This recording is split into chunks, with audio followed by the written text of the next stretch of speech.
Dr. Jaishankar, let me start with you. Normally, I come to you last. This time, I'm starting with you. Simply because I'm worried that before this panel is over, you will be off to the next country. You've been traveling a bit. You were in Brussels. Before that, you've been in 3 different countries in this continent. What's your assessment of what's happening here? It's a big question. A lot of things are happening here. But I think I know where you're trying to go, and let me actually go there. What we are seeing, obviously, across the world are the consequences of all this volatility and turbulence, which has been very strong in the last few months. A lot of the attention has gone globally to the trade issues. I think in Europe, almost equal attention has gone to security issues, alliance issues, but to some extent, political issues, political, ideological issues. And I would even say, really, what kind of world is it going to be? I mean, how will nation states behave? How will they relate to each other, etc.? So that's what's happening. Now, we all have a business to do. And our effort, the reason why I was, for those of you who don't know, on my last trip in Holland, Denmark, and Germany, which was in the middle of last month. And I'm here now in Belgium, both Belgium and EU, in France. And then we go on to Cyprus and later on to Croatia.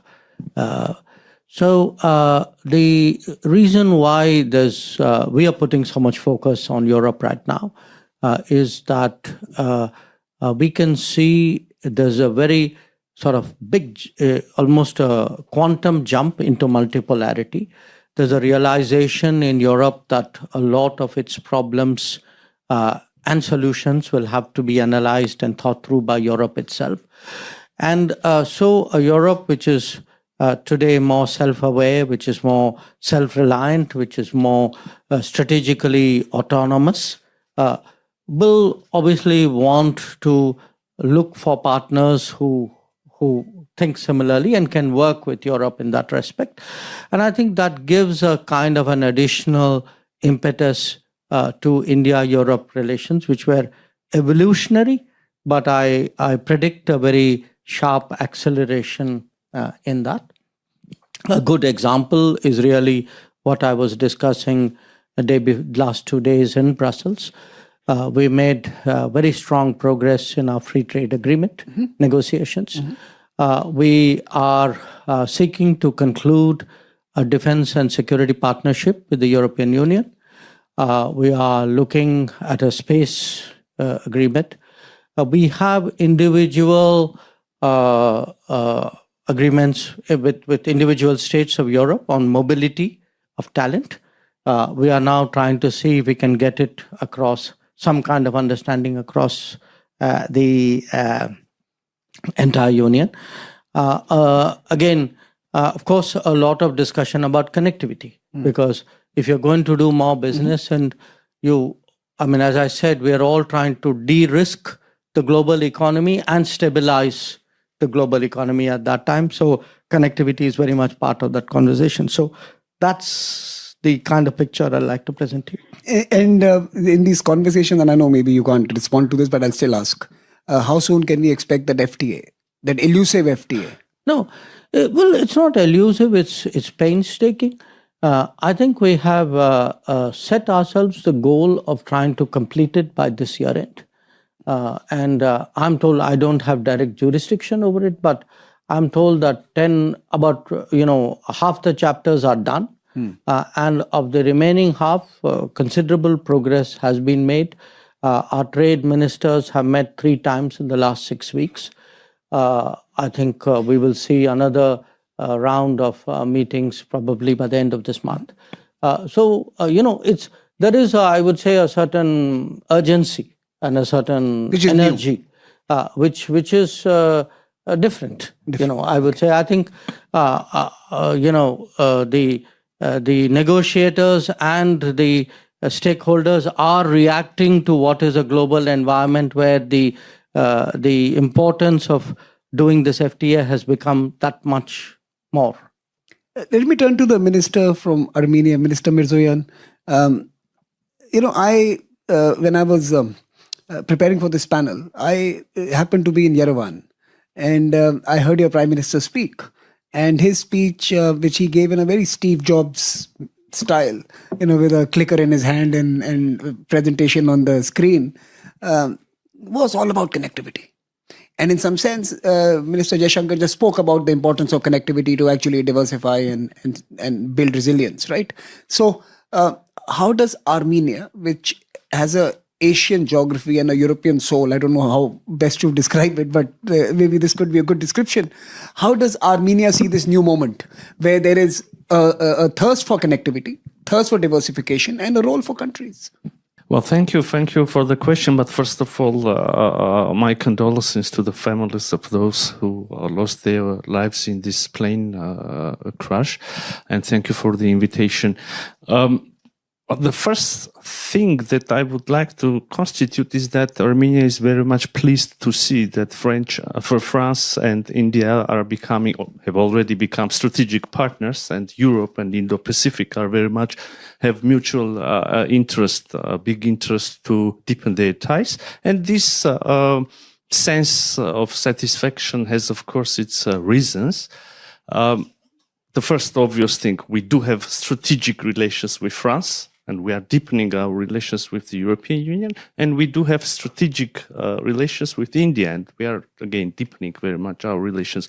And the second obvious reason, when you have a look at the map, you will see Europe, you will see India, and there are some countries in between. So Armenia is in between. If you want to connect France and India, and my regards to the previous speaker and representative of the company, sea is one of the ways. Mm-hmm. Unfortunately, that's not always swift. These days, not always probably safe as well. And also there are terrestrial routes, the ground routes. And here Armenia has a very crucial place. Armenia is situated in South Caucasus, which is like in between of Europe and India. We are promoting connectivity projects. We are investing huge money in our infrastructure. Also, Armenia has four neighbors: Georgia in the north, Iran in the south, Azerbaijan in east, and Turkey in west. So we have excellent relations with two of the four countries, Georgia and Iran, and we're trying to normalize our relations with Azerbaijan and Turkey with the understanding that we're going to open the borders, have railway connection, and if we even gave us a very specific name to this project, the infrastructure part, Crossroads of Peace. So we are trying to create an environment of peace and prosperity around Armenia so that everyone could benefit, not only Armenia, not only Azerbaijan, Turkey, Georgia, Iran, but in a larger region. So if you want to connect India with France, I must say you have to pay also attention what is in between, and there is a space, an environment there where you can have a rest, refueled, and then continue your trip. Minister, the broader connectivity projects today are also looking at digital connectivity, knowledge connectivity, innovation connectivity. I've been very impressed with the Armenia startup sector, the technology sector. Do you think there is now a business case for actually looking at the hubs in Europe, such as France, Bangalore, and other hubs in India, and of course the new centers of tomorrow, such as Armenia? Absolutely. So this is another direction where we are investing very much, and we have, there are several preconditions, and probably the most important is that we have the human resources, the people, the talents who are in this business. And secondly, we have electricity for data centers, for, the infrastructure. So only, this is another interesting coincidence. 2 days ago, we announced an establishment of a huge AI project in Armenia with participation of French Mistral, NVIDIA, and several other actors. And this is only one of the examples. So again, when you look at AI, when you look at the IT and cooperation in this spheres, Armenia is a safe haven for 100%. And just to inform all of you, France hosted the AI Impact Summit last year. India is going to be doing it in February next year. So there is a continuity in terms of partnership even there. Let me turn to Abigail first and our European colleagues. So we moved from Asia to the middle of Asia and Europe, and now we are coming to Europe. Abigail, you heard the minister speak. You've been in conferences recently, and I saw you were quite busy in certain discussions. We say the right things. There is a complaint, there is a criticism that India and Europe say the nice things when they're in the same room and to each other. Do we do the right things? What needs to be done to actually really exploit the potential that exists? We are a $200 billion, nearly $200 billion trading relationship. So it's not small by any stretch of imagination, but certainly it is underperforming if it were a stock. How do we give substance to this relationship? Thanks, Samir, for the invitation. And it makes it very special for me to be in my hometown, right? To be sitting next to you here. I think I admit that a marriage with Europe is not a sexy one. And I didn't say that. But basically, we speak a lot about it. In principle, we look like a couple, but actually it's not sexy at all. And but what Europe has to offer at the moment is something solid, something predictable, and something long-term. So there is a momentum on both sides, right? Because when you think solid, when you think long-term, and when you think predictable, you're like, ooh, I made it a long way. And for that to happen, I think there needs to be trust. And with trust comes this question of hedging. And at the moment, the big question and something we haven't heard is the term US, it's the term China, and it's Russia. And it's the question of, for Europeans, if tomorrow China comes with a red carpet, what are we going to do? And I think this can have an impact on the relationship with India. It's vis-à-vis the US, we are in these negotiations. I think all of us spend an incredible political capital in negotiating with the US. We do not know where this is going to land. And is this going to have an impact on the relationship? Yes, of course.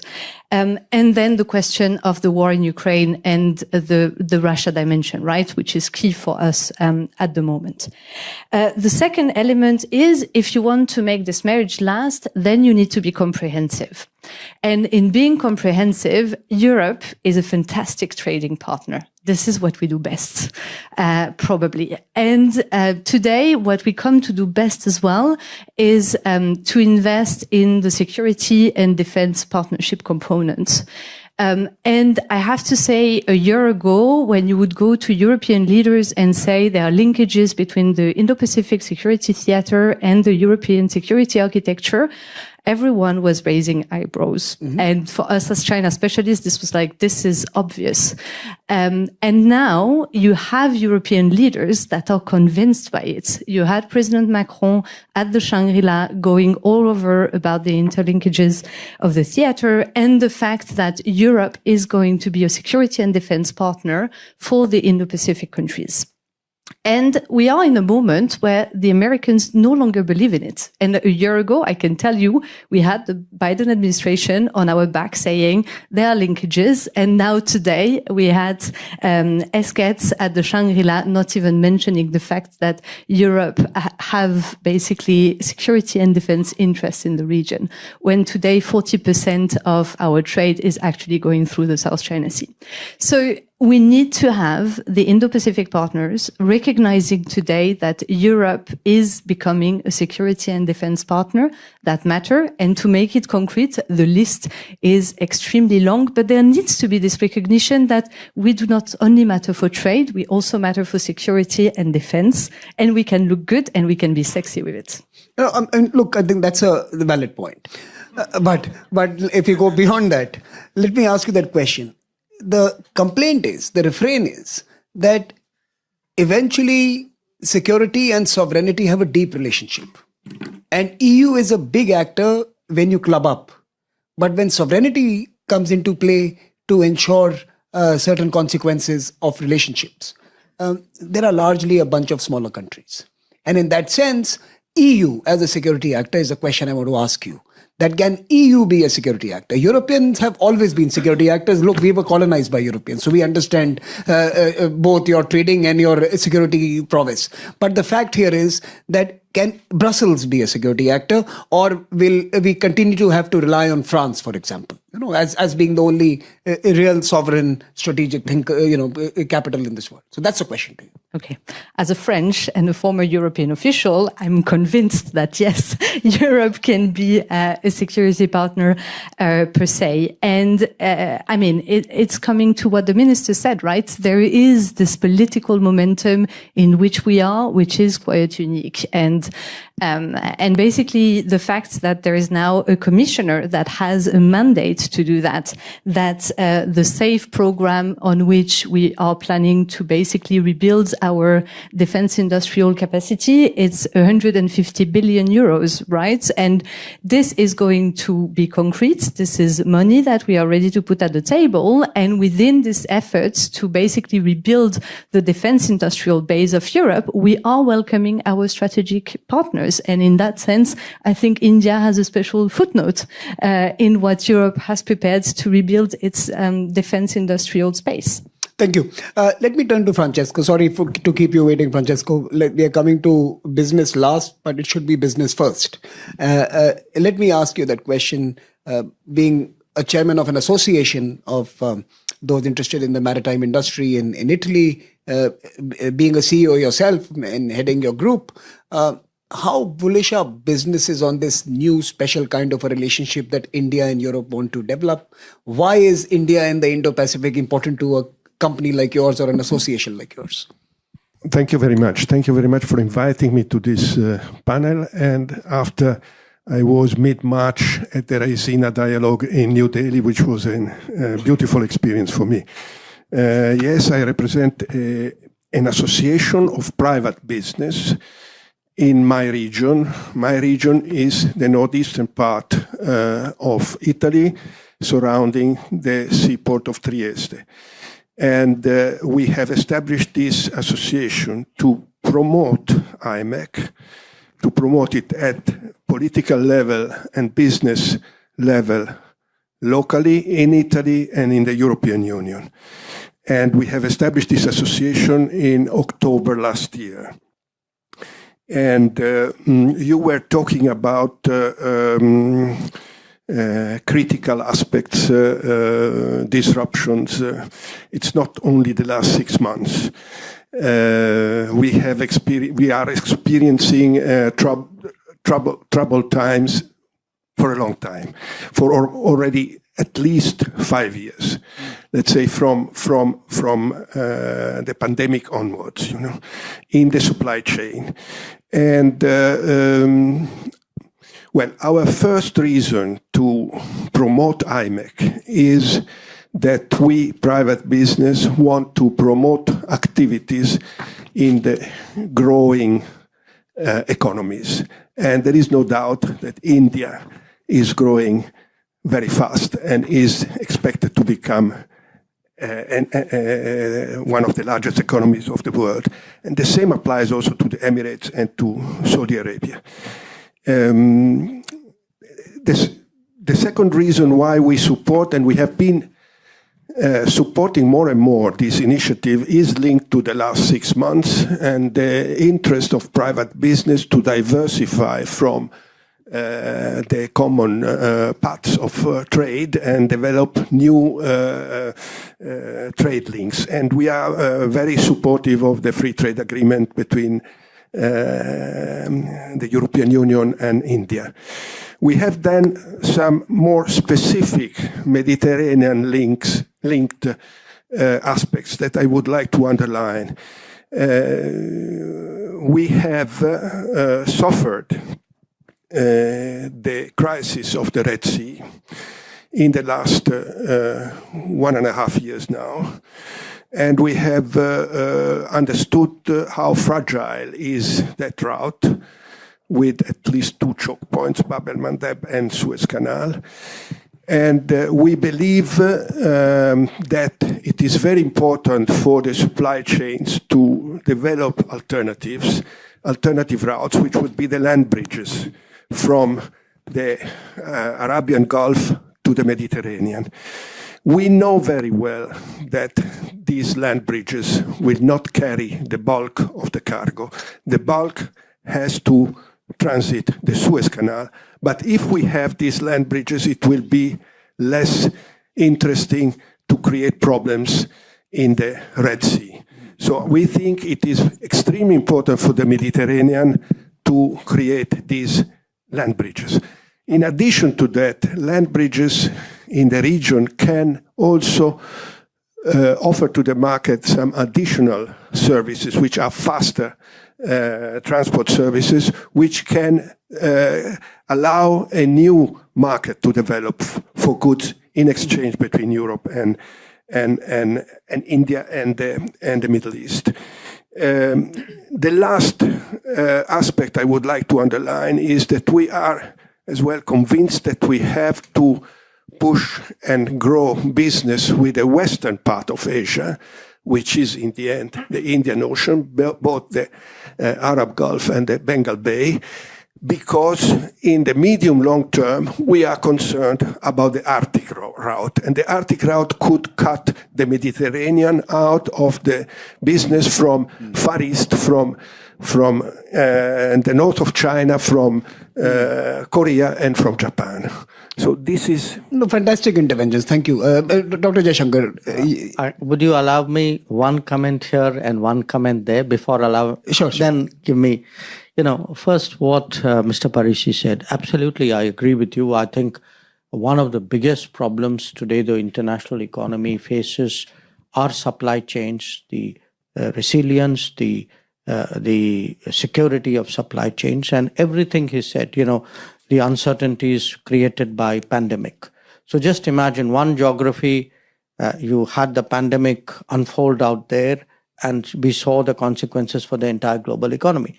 Now, pandemics can happen again. Okay, we saw one ship block the Suez Canal, I think for about 40 days. Okay, we saw the consequences of it.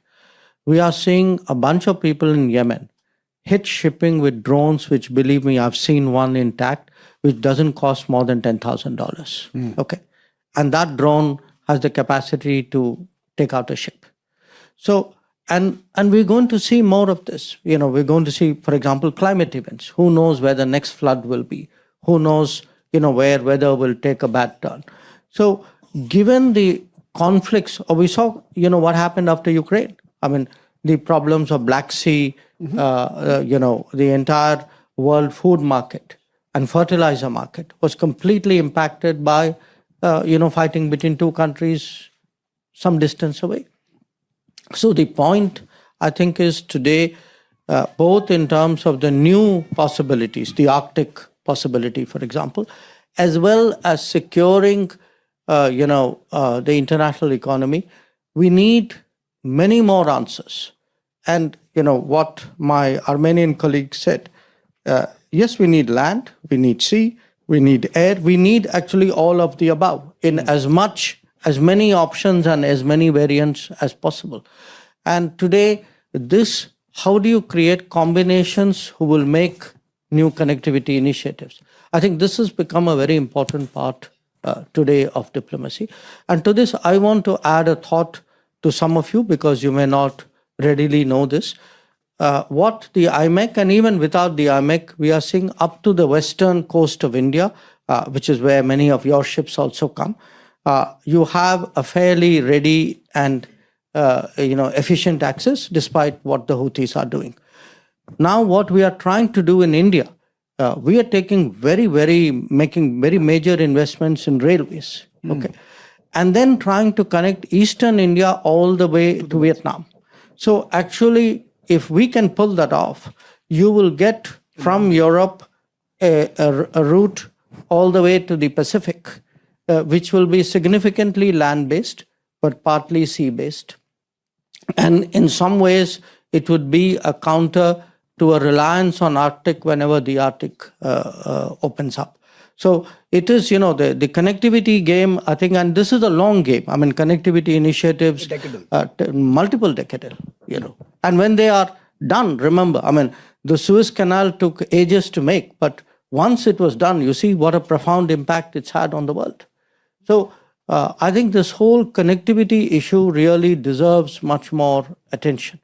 My second comment is on Europe. Yes, surely. I mean, I agree, we need, solid, predictable partners. I mean, these are happy marriages when they happen.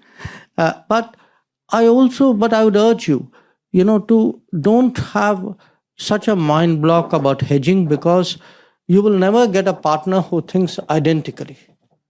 I mean, this is political advice, not a personal one. So look, what will happen with Europe? I mean, Europe is today discovering even the United States, with whom it has an alliance, has very different thinking on many issues. So Europe has to find common ground rather than say, I will only work with those who think like me. You'll have to start working with people who think 50%, 60%, 40% like you. Because you're unlikely to find someone who will agree 80, 90, 100% with you. So I do think this mentality of hedging and, sort of settling for a practical ability to work with another country or another power center is a thinking which has to grow really in Europe. And my last comment, if you'll allow me, just 2 minutes more. We are sitting at what is called the Mediterranean dialogue. I don't know how many of you have thought about India as a country with Mediterranean interests. I don't know how many Indians have thought about our Mediterranean interests. So let me give it to you in 4 or 5 points. There are 460,000 Indians who live around the Mediterranean. Our trade with Mediterranean countries is roughly about $80 to $85 billion a year. Indian companies operate a port in the Mediterranean, and they're building an airport in the Mediterranean, probably more. We source fertilizers in a very big way out of the Mediterranean. We have military relationships with some Mediterranean countries, in fact, more than a few. Our water technology has been significantly influenced by a Mediterranean country. Many of our submarine cables go through the Mediterranean. And, we've spoken about connectivity. We even have peacekeeping forces deployed in the Mediterranean, in the littorals of the Mediterranean. So don't think of us as a country far away, and here is the Mediterranean and there is India. We are in the Mediterranean today, and that is why we are sitting here. What happens in this part of the world? I mean, when I look at the last few years, I've seen my Prime Minister actually pretty much visit the Mediterranean, and he is going to be here fairly soon. So the point I'm making is that there is today sort of a deep interest we have in the future of the Mediterranean. So think of us also now as family. 2 out of the last 3 inaugural speakers at the Raisina dialogue have been from the Mediterranean. So for us, it was natural to be here in this region as well. That's why we are here. We are your conference. We are not India's conference. We are a Mediterranean conference. No, but Dr. Jaishankar, I wanted to ask you a question before you started responding to other two, but I'll leave it with you and I'll come back to you in the final round. I want to ask you, you mentioned connectivity is itself now a diplomacy agenda, imperative, and of course defined its frameworks. I want to look at 2 or 3 such connectivity-based relationships that may emerge. For example, Francesco was mentioning Middle East, Mediterranean, India. And we are really talking for some years now about a France, UAE, India conversation, for example. Now you have I was surprised that in Marseille, Minister, and this is to you as well, Marseille has a huge Armenian population. And in many ways, can we be thinking about that kind of a relationship that drives the connectivity land bridge agenda or innovation agenda, innovation connectivity? I want to leave this with the two of you, but Abigail, I want to turn to you. And then I want to go to Minister Mirzayan after that. But first to you. You have been studying China. Why is it that there is a choice here that Europe has to make? Who is in Europe forcing you to make these choices? That it's either China or India. As the world economy grows, you could certainly be rebalancing from China. But why is it that it's a black and white question for Europe? And why is it that growth with India cannot be a standalone project? Why is it contingent on what you do with Beijing or what you do with Washington, D.C.? Why is Europe not looking at us as an independent project to pursue? Why are we always looked at through an indirect gaze? I think we are becoming a geopolitical partner, right? So we look at the world as a whole and we look at the quality and the security of the partnerships we are building. And this is why hedging is not going to work out. When we look at the relationship we have with China, it's basically it's our second trading partner. It's we have a degree of interdependency with China that is pretty high. And what Europe has been doing for the past 7 years is to look at the trade relationship and say, okay, this 70% of our trade is okay, and this is going to continue. And then there is 30% where we have national security interests that are at play, and where there we do need to address the relationship we have with Beijing. And so the question of how do we look at India, and is India-Europe relationship a standalone project?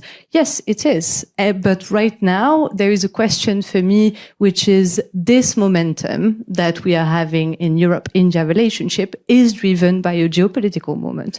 It is driven by the fact that what we are both after is a degree of predictability. For us, what we are after is diversification, and India can play a role into that. I mean, I heard everyone saying we need to secure our supply chains. This is more or less what everyone has said on this panel, and this is very important, right? All the trade routes, we do need to make sure that we bring a degree of security in that. And for that, you do choose the partners with whom you are going to do that. And to put that into perspective, which also brings the question of what can we do more together. Today, China refines 100% of the critical raw materials that we have and that we need for our defense industrial base. It's a big issue for Europe. It is becoming a big issue because the US and China are escalating over export licensing on these critical raw materials and rare earth. So the question is, for example, if we consider that we put aside this question of hedging, because this is one of concern, can we think about joint procurement? Can we think about a joint strategy in stockpiling? Because it's out of necessity, because this is something where both India and Europe have a problem. We have a joint interest. We have some kind of shared values that we want to cement the relationship we have on. And we have geostrategic necessity. Okay. So looking at some critical sectors, ambitious projects to kind of create symbols of this new relationship.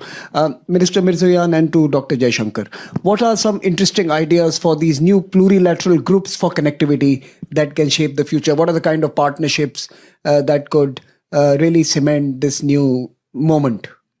Well, during the whole conversation, there were several expressions that I would like to pay attention to. You said business first. Everybody was speaking about supply chains, disrupted supply chains, economic benefits. But my impression is, and I'm sorry to say, that we are missing something, although Abigail did her best to touch upon this topic as well. But if the economic benefits are the core of everything what is going on in the world, then then probably Europe should continue buying gas from Russia and oil from Russia. I don't know. Then probably if the connectivity, the easiest and cheapest ways are the core of the things, then probably, I'm sorry to say that, then probably India should connect with the rest of the world, with the West, through Pakistan. So it's not taking place, right? There should be a reason why. This makes at least me to think that there is something beyond the economic benefits. There are geopolitical interests, and here is why, and I strongly believe in this. This is why Europe, France, want to get closer with India, and the vice versa. India wants to get closer with Europe, because again, if you speak about economic benefits, there are cheapest ways and more efficient ways. If you speak about the willingness and aspiration to be a bigger power, then there are always bigger fishes in the ocean.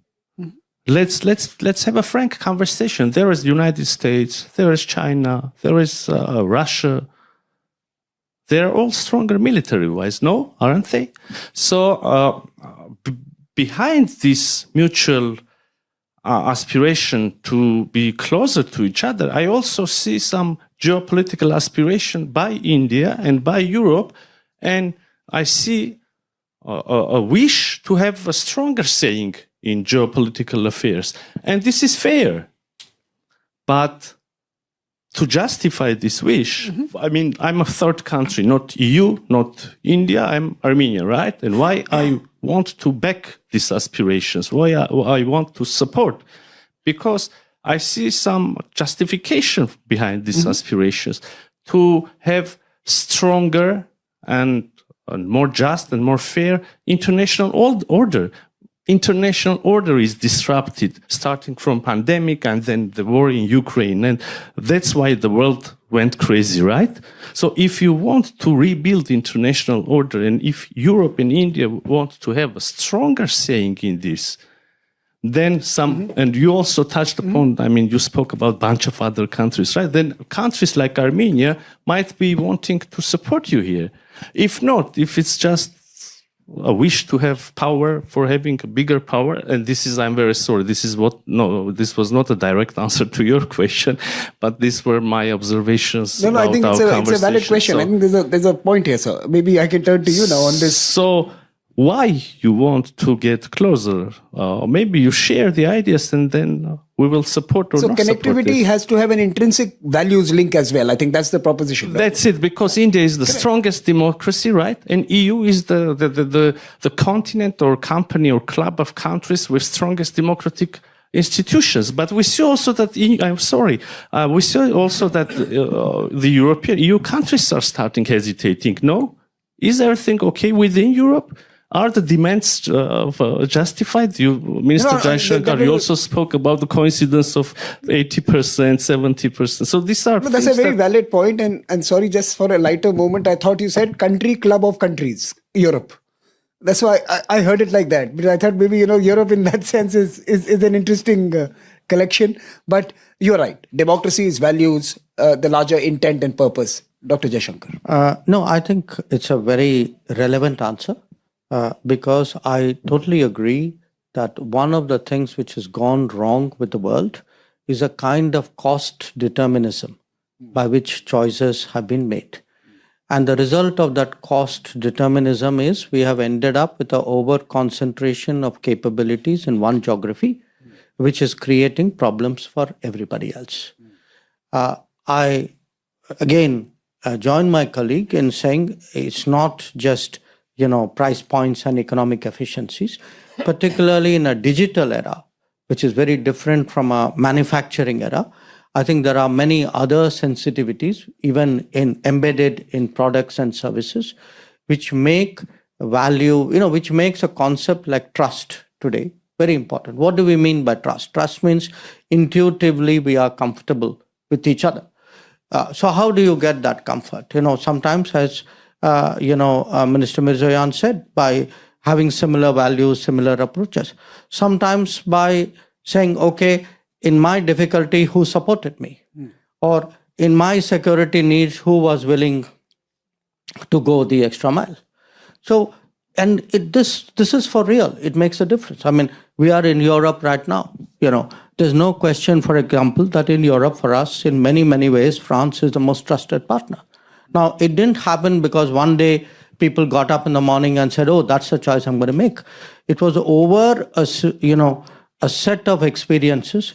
So let us say we've just come out of some security episodes right now.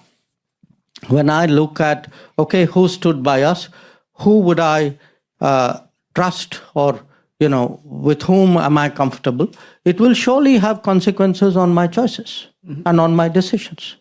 So I do accept his point. Cost does matter. I'm not saying businesses don't, but I think increasingly we have to balance, the pure cost factors with with longer term security, comfort, value factors. My only limited point is, look, you're not going to on India, you're not overnight going to get 100% agreement on everything.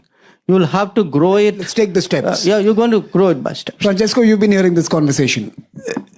Intuitively, what do you think about relying on certain geographies? Is it efficiency? Is it diversification for economic purposes? Or are you also looking at what Minister Mirzoyan mentioned, something beyond just the bottom lines, something that you lean into? Well, first of all, I'm happy to learn by Minister Jaishankar that India has such an interest for the Mediterranean. This is very good for us. Okay, but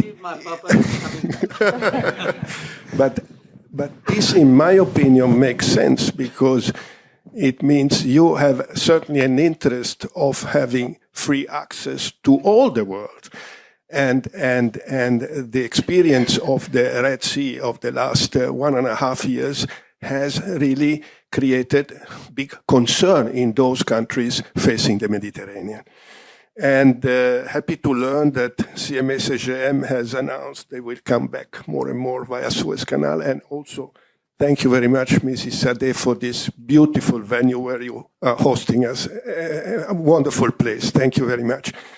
Now, I think, I cannot enter into your type of consideration, but I believe what is clear nowadays is that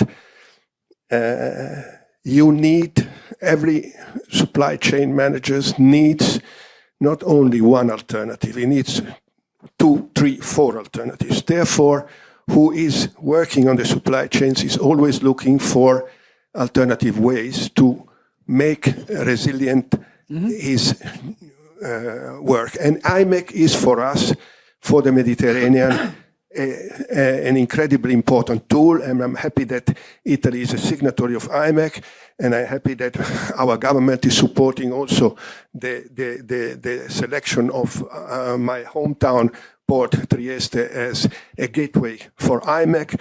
And I think within the European Union we should work to make this become a reality. This is not for me, maybe not for my children, but for my grandchildren for sure. Okay. We can take a couple of questions if there are. If someone wants to jump in, there are mics here in the room and we can turn to you. But we are going to bunch a couple of them together. So if someone wants to come in, please do raise your hands. I can see one hand at the back there. And anyone else? Can I see any other hand? I can see one. And one right here in the front. So we'll have 2 questions and then we'll come back to the panel for their final words. So go ahead. Introduce yourself, brief introduction and the question. Yes, my name is Jan Lachenmeier. I'm from the German-Indian Innovation Corridor. And we talked a lot about the infrastructure, which was more let's say, physical infrastructure, as I have an interest in the innovation side. So maybe a few words on the new relationship between India and Europe in terms of the digital infrastructure, but not just the infrastructure, but also innovation per se as an innovation partnerships. Okay. And the second question was right here. Go ahead, introduce yourself. So, Karen Gulbedagan, San Francisco. So, I would like esteemed panel also to consider, That's my impression. That rebuilding the order, we talked kind of strengthening the logistics. Seems like the thinking process going linear. So with all the changes which we living through, and coming from definitely technological epicenter, I would like to hear your thoughts, number one, and also think that the changes are going to be not linear. Rebuilding it will means redesigning. And this is, by the way, pretty much the great opportunities for countries like Armenia to have much bigger play in this kind of new world, new order. Okay, I think that's so. We have two questions. We'll turn back to you for the answers, but I would also like all of you, as you close, and these are your final interventions, one big idea to make this relationship more special. Okay, so that's the thing. How can we sweeten this relationship further, Abigail? And the two questions: innovation, and of course the non-linear thinking that is required. I mean, in fact, let me problematize that question. Was the world facing linear turbulence at any time, or was it always non-linear in some sense? So let me turn to you, Abigail, then I'll turn to Francesco, then we'll go to the two ministers. So first to you, Abigail. Okay, so the questions are intertwined, right? From a European perspective, there is a to-do list if we want to be a power for the world of tomorrow. And there is accelerating innovation, lowering energy prices. If not, our companies are going to suffocate, and increase security. In all these three aspects, which are basically the key to European economic growth, you see that there could be complementarities with the most trusted Indo-Pacific partners that we have, and India. So research and innovation, we do need Indian mobility, we do need the skills, the talent, and we need to have that exchange, and we need the Indian market. So basically, for innovation to work out, that's going to be key. Lowering energy prices, I think I made a case about this question of rare earth. I gave one element, but basically critical resources, it's either we do it together, but Europe alone, this is not going to work out. On increasing security, I think I said it, we are waiting for our Indo-Pacific partner to go beyond recognizing us as an economic partner only, but to have this strategic and security and defense-oriented relationship and recognition. Francesco? Well, if we speak about connectivity nowadays, it's certainly not only the movement of goods from one place to another, it is data and energy. So for sure, this is a part which is extremely important. I was last week in the transport fair in Munich in Germany, and I met several Indian companies that are proposing their products and their ideas in the IT part of business, and I'm sure that IMEC and the connection between people that are established via IMEC will only facilitate this. So this is my simple answer. And one thing that we can do to deepen this relationship, one thing, one idea. One idea that can strengthen the India-EU partnership. Repeating meetings like this one, which create also... I'm in business, okay? Okay. Okay. Minister Mirzoyan. Well, I really promise that this time I will be really short. So to answer to your question, the Armenian solution, Armenian response is first, when it comes to logistics, it's crossroads of peace. For those who are interested, we have brochures. We can with some details here. This is our part of the west-east or east-west or north-south passage. We will take care of it. And secondly, innovation, AI, and big data centers. I already said that Armenia is a safe haven in that context. Thank you. Mr. Jaishankar. The question, what is the one big idea for India and the European Union? I see the FTA not as a big idea. I think it's a foundation which will enable us. I would say the big idea is probably in the digital sphere. And to me, it would be a combination of how we align on AI, on semiconductors, on fintech, on education, and on talent mobility. I think if these 5 parts really come together, I think you have the kernel of what is a very big idea and a big game changer in the relationship. The second question on the world order, I just say this, that, when the world order is sliding into increasing uncertainty, of course, that uncertainty would continue. But it's natural for this is Newton's third law, everything will produce its opposite. So you're going to get new relationships of greater certainty and new zones. Countries, bigger countries, more influential countries will create more zones of certainty. So I don't think, looking ahead, we should expect uncertainty will just go on because it suits somebody to stay in that particular state of mind. I think everybody else also has their interest. Everybody else also has their game plan. And my sense is, with the passage of time, you will see countervailing forces to that uncertainty unfold. I think it's very difficult to capture very rich conversation. I'm not going to try and do that, but I think the takeaway from this panel is that this is the relationship which is going through a special moment.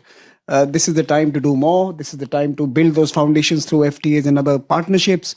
And this is a world where we require multiple choices. And it is a world where we have only a few we can trust. So best of luck, Minister, and best of luck to all of you in finding those trusted choices that can enable us a more resilient and prosperous future.